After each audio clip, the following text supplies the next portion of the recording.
Anastasia, on lui dit, mais tu sais, tes parents, ils t'ont oublié, maintenant tu retourneras jamais en Ukraine, maintenant ton pays, c'est la Russie. Elle était dans un camp, la langue ukrainienne était interdite, les couleurs du pays ukrainien l'étaient également, et il fallait subir, nous dit-elle, une humiliation régulière sur son pays, sur les Ukrainiens et les Ukrainiennes. Si on n'était pas dans le moule, eh bien, il y avait parfois des brimades qui pouvaient aller jusqu'à des brimades physiques. Elle n'en avait pas subi, mais elle a des camarades qui les ont subis. Et elle a eu cette phrase aussi qui nous a beaucoup frappé. Il voulait que nous soyons poussière. Ça en dit beaucoup sur la volonté de, au-delà d'un transfert physique, également une transformation psychologique de ces enfants.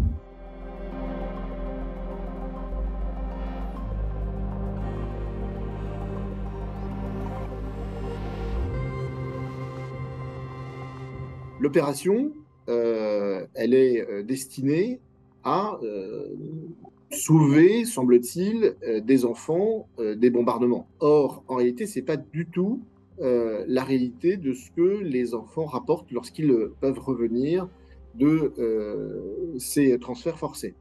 L'objectif est de russifier des Ukrainiens. Les garçons les plus âgés sont envoyés dans des camps où on leur apprend le maniement des armes pour devenir, cas échéant, des soldats et pourquoi pas combattre contre l'armée ukrainienne.